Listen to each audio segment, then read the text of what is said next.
Today I want to talk about combs, brushes and tools that I recommend. If you've been watching my shorts, then you know that I've been testing out quite a few of them. I haven't made a video like this before because a lot of the popular tools for curly hair don't work for my hair. So what I'm going to say is this video is going to be extremely subjective. There's a possibility that if you have wavy hair, then you might appreciate this video because you might agree with the things I'm going to say. Let's start with 3 tools that I would recommend for wet detangling. First, we have the curly detangling brush.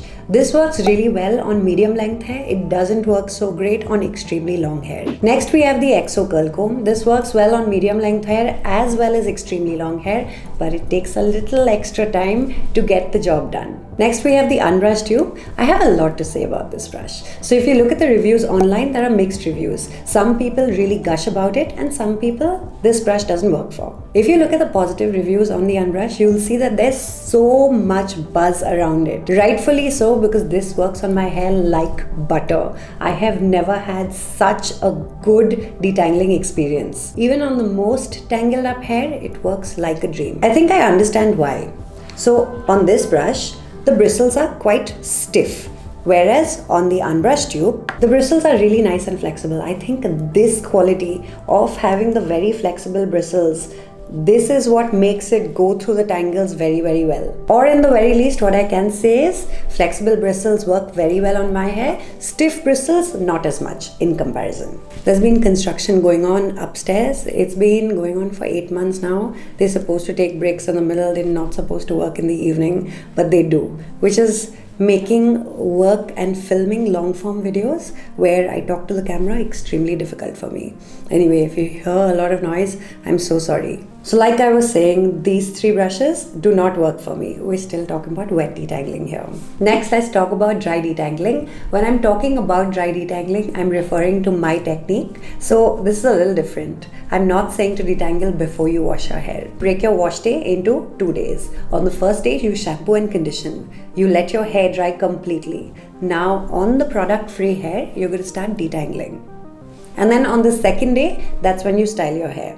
For dry detangling, these are the 2 brushes that I would recommend. Now I have to give you a backstory on this brush. This is the brush from Miniso. I have reviewed this brush. I've also done brush coiling with it. Whenever I post a story on Instagram where I'm dry detangling my hair, my most asked question has always been, can you please give us an alternative for this brush because it is out of stock.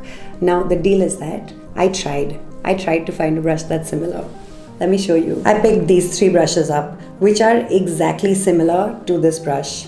You can see even the back looks the same. So these brushes don't work at all. And so I've held off making any recommendations to you guys because I don't want to recommend rubbish if it doesn't work just for the sake of recommending it. All of that is changed. So now we have the Unbrush Dupe. This also works really well when it comes to dry detangling. Nowadays, I don't even pick up this brush to dry detangle with anymore. I'm really sorry for the racket. So good news, it doesn't really matter if this is out of stock right now. Since we're talking about the Unbrush Dupe, let's just close this chapter and give you my complete thoughts. For dry detangling and wet detangling, I really like this brush. But when it comes to styling, I don't. Some of you liked my results a lot because I put up a shot on it, right? So the results looked really nice on day 1, but I think on day 2 or day 3, they started looking really bad. I'll insert some footage of what my hair looked like. It was a complete disappointment because I had to go for a gig with hair that looked like this, which was very embarrassing.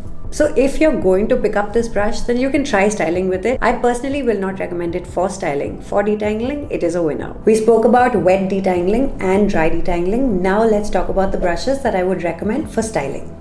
For styling, I'm going to recommend these 3 brushes. The 7-row Denman brush. I removed 3 rows from the brush and kept 4 in. Next recommendation is the Denman Dupe from Miniso. Again, here you can see I've removed 3 rows and kept 4 rows in. And then lastly, you have the wet brush. This is really nice to brush coil with. Let me tell you about the major differences between brush coiling and styling with this versus this. With this brush, you get much thicker clumps. With this brush, your clumps are going to be quite thin. Quite thin meaning you'll get more volume with this. Thick clumps meaning you'll get thick, beautiful, juicy clumps, which I think you'll prefer. Now for brushing with tension, I like the Denman better. For brush coiling, I like the wet brush better. Much better. Since we're talking about brush coiling, it's not fair for me to not include this tool. You can coil with both of these. What are the advantages of this? You can take thick big chunks of hair and coil them together. It is very easy to use. You just need to master the technique of it, meaning, are you going to go in this way or are you going to go in this way? For me personally, I go in this way and it works much better.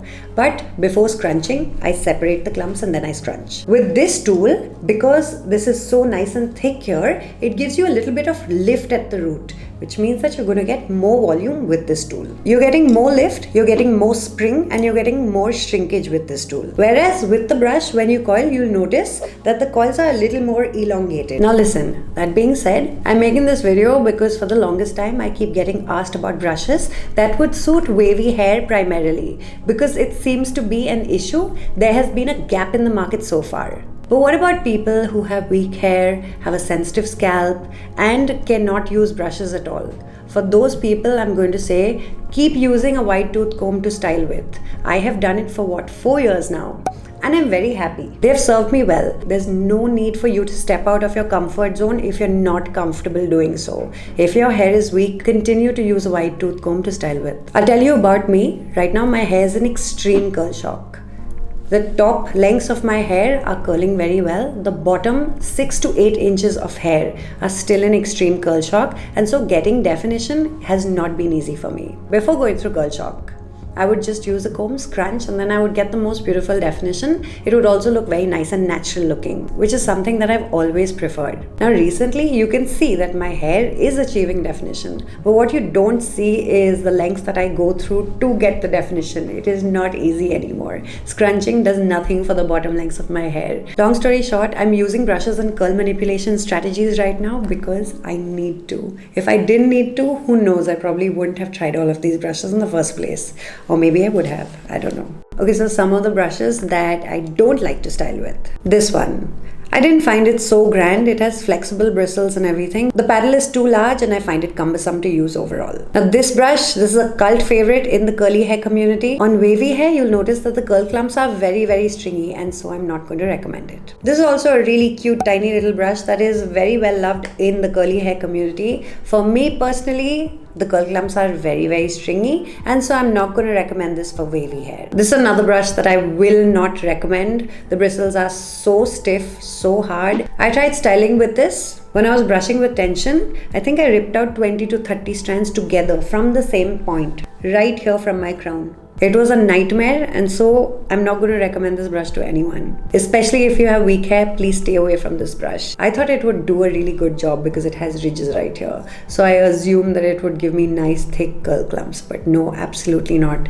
This brush was a mistake. Since we're talking about tools, I want to talk about some hair picks. Hair picks are really nice if you want to achieve good big volume at the roots. I have 2 recommendations in this category. The first one is by Denman. This does a very good job. But what does an even better job is this one. These metal prongs, this is what works the magic. It works much better than plastic in my opinion. Not like the plastic doesn't work well, it does, but this is far superior. If you find this on Amazon, I'll try to link it down below. It's almost always out of stock, and when they do have stock, there are like 2-3 pieces. If you see this in stock and you're looking to invest in a quality hair pick, then this would be my first recommendation to you. I spent a lot of time testing all of these things out to make this video, so if you appreciate the hard work, the time, and the effort that I put into my content, make sure to like the video and leave a comment down below. If you have any questions as well, leave a comment down below. So thank you so much for watching, and if you're looking for more wavy curly hair content, check out these videos right here.